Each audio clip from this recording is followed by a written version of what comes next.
crushed, as usual.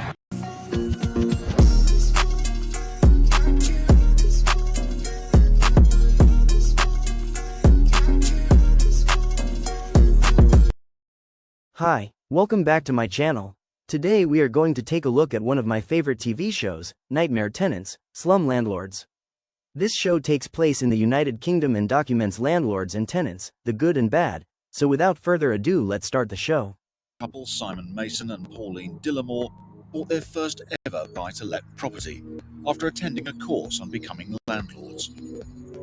The couple live in Essex, but they chose a flat 300 miles away in the northeast where prices are lower, buying it sight unseen. We kind of bought it blind with a tenant in place. There's two ladies there who are partners. Yeah, they're in a relationship. Who live there. So the first 6 months were fairly quiet. Yeah, a couple of little shortfalls on the rent, nothing to worry about. So we assumed that everything was okay and it was ticking along. They were hoping the two-bed flat, which came with tenants in place, would prove a smart investment. Instead, it's become a nightmare. It was about last August I received a phone call telling me that there'd been problems with the tenants, and then they sent an email saying that the police were worried about the activities going on there and the local council. The police report was very shocking reading, up to about 120 arrests between the two tenants. Both tenants have been arrested multiple times for offences, including breach of the peace and possession of Class A drugs. This behaviour could lead to the landlords themselves being prosecuted. We're responsible ultimately for the property, and it could result in us action being taken against us if we allowed it to continue. Today, Pauline and Simon are heading to the property to begin eviction proceedings. Expert Paul Champliner is handling the case. There's hardly any rent arrears. The tenants get paid housing benefit. That's generally coming through. We're just ending the contract, so we're here to serve a 2-month notice called a Section 21 notice, just to end the contract. And then once we serve it, we have to wait. So it is a real waiting game. Hi. Hi, Paul. How are you? Nice to see you. Nice to see you. Nice to meet you. About a couple of months ago, we got an email saying that the police and the community officers are going to prosecute us if we didn't get the tenants out. Not easy being a landlord, is it? No. And it's your first one, isn't it? It is our first one. Okay. We don't know what's behind the door. We've never met them. Okay. Because the property came with tenants, the landlords have never been inside or even visited the area before today. Right, we go this way. It was a very intimidating situation approaching the flat, definitely. Is it the one with the window open? Yeah. The two lady tenants between them have been arrested over 100 times. This shows how terrible and how severe this situation was. The two-bed downstairs flat appears to be empty, but they quickly spot signs that at least one person is still there. Oh, the furniture's all tipped upside down. Oh my God. It doesn't look lived in, does it? Well, I think it is lived in because the dog's there. There's no one in, I don't think. So look, I'm going to serve the notice. That's what we're here for, yeah? That's been served. Shall we look down the side? Simon and Pauline have contracted a local management agent to check up on the property. Their most recent report said the flat was in good condition, but things have clearly deteriorated since then. Oh, all the windows are smashed by the looks of it. All the windows are open and smashed. Well, that is shocking. Oh my God. Look at the state of the windows. Shopping trolleys laying about, broken doors in the back garden, rubbish everywhere, and the big smashed double glazed units just looked like a war zone. And the problem we've got is until we get possession, which could be another... The first mistake that I see here is that they purchased a rental property sight unseen. Experienced landlords can do this, but I'm not sure about a couple after one class.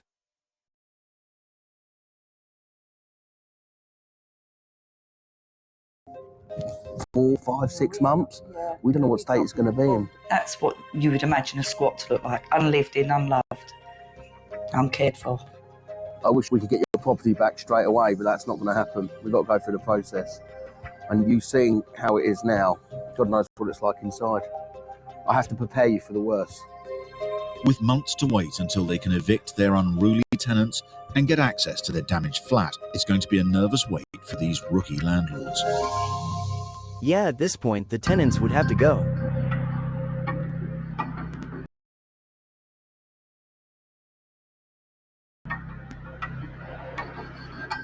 In Harrow, housing enforcement officers Micaiah Angus and Andrew Sedman are responding to complaints about conditions in a privately owned tower block. We're going to check the conditions of the block because apparently there's a lot of disrepair issues. The leaseholder of 6 of the flats is the freeholder of the whole block. They've got a lot of responsibility. This block already. So there's a lot of moisture ingress. Moisture's going somewhere. That is horrible. The communal areas show worrying signs of disrepair and damp. From the local authorities, like London Borough of Harrow. Oh no, really? Every tenant the team visits reports issues inside their own homes. A bit damp going on there as well. Moisture ingress. Yeah. That's Andrew Sedman and my colleague here, Micaiah Angus. We're looking at the whole building. No.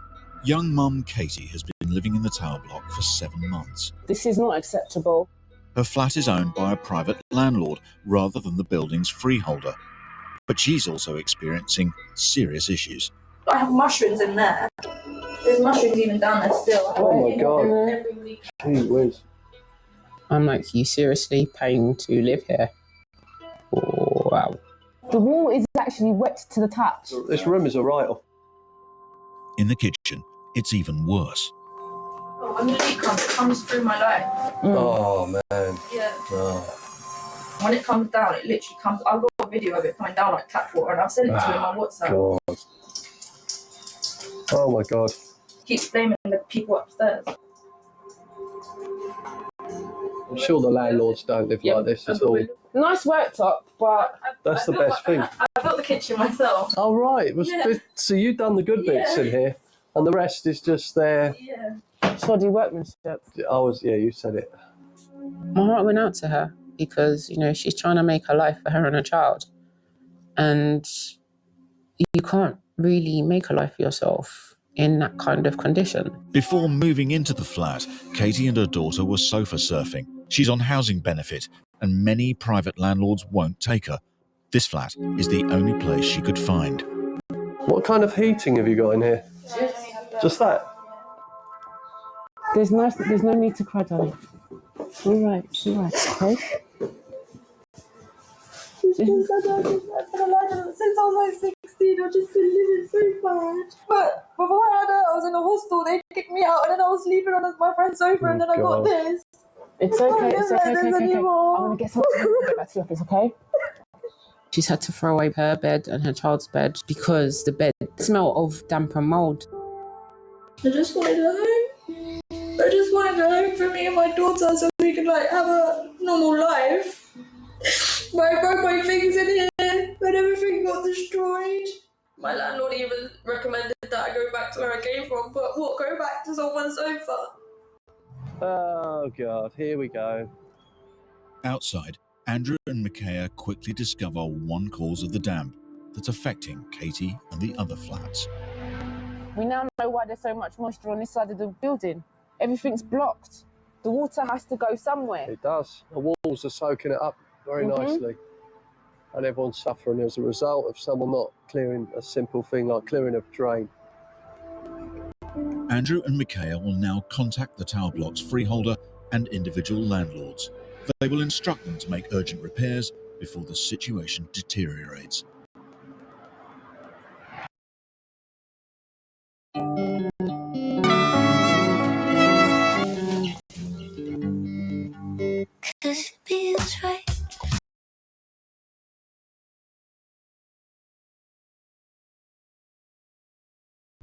Who should have left a fortnight ago.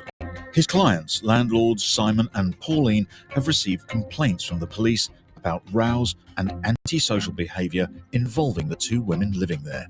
This case is quite unusual because the council and the community support police officer are on the phone constantly to say, when are you evicting these tenants? When are you evicting these tenants? They were complete and utter nightmare for the neighbourhood. One tenant, the woman who had previously been in prison, has left, but the landlords have learned their other evicted tenant is still living there. Although she's not been convicted of any offence, police have warned she could still become volatile. It's not a normal eviction relating to rent arrears, it's because of antisocial behaviour. So I want to get some answers today to see if they're going to leave the property. Waiting for Paul are the flat's owners Simon Mason and Pauline Dillamore. Good afternoon. Hello, Paul. How are you, Simon? Good. Hi, Pauline. You all right? We've been warned on several occasions that the tenants were volatile and not to approach them. The police were concerned for our safety. This is the landlord's first ever buy-to-let. They live 300 miles away in Essex and have never been inside the flat. So, update me, any dramas since we last met? The managing agent did pay a visit, done a drive-by. When was that? A few weeks A few weeks ago. Right. So she was there then. Right, and did she speak to them? She did speak to him. She said she was in the garden with her dog. Right. And she said, you're supposed to be leaving. And she said something along the lines of, I've got nowhere to go. Right. If anyone is still living in the property, the landlords will have to seek a court possession order and possibly call in bailiffs. That's the one. Paint up all in a burnt bin. It looks like more damage has occurred since their last visit.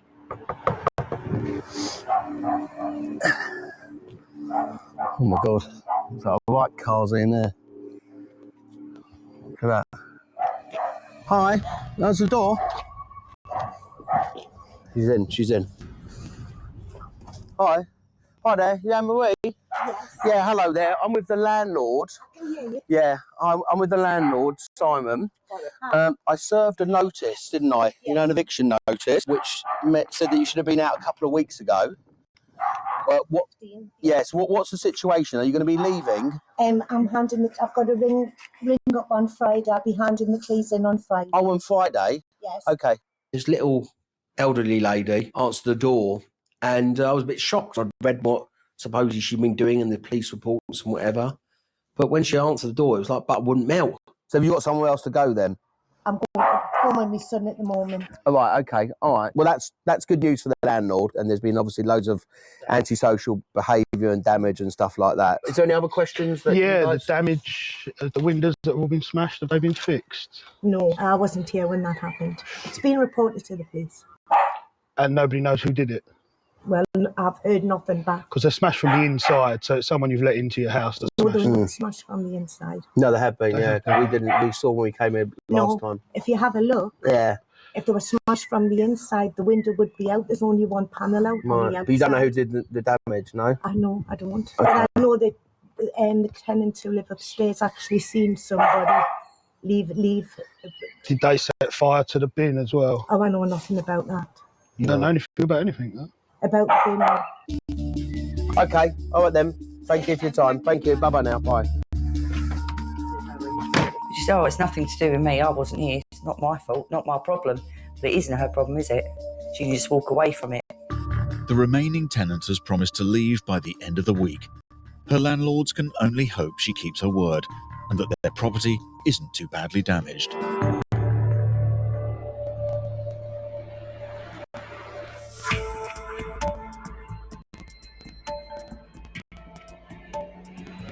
A week ago, council officers discovered a privately owned tower block which is beset with leaks and damp.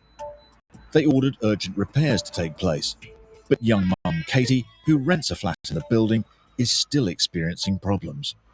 Basically, I had everything originally, it was all here, but a lot of stuff that was at the front was getting really mouldy, and her clothes as well, they were complaining that she smells like mould at school, so I've had to move everything as far away from this corner of the room as I could, really.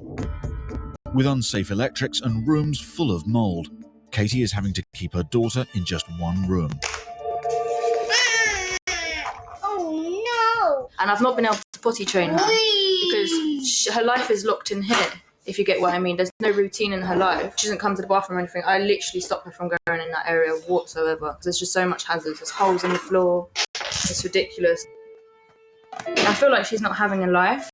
She doesn't have a life because she's stuck in one room. No child, especially at her age, they should be exploring. And it's unfair on her because I know she doesn't understand, but teachers saying stuff that she smells like mould. It's almost like they think that she's dirty or something. It's great, cute. with conditions continuing to cause residents concern. Micaiah Angus and Andrew Sedman are returning.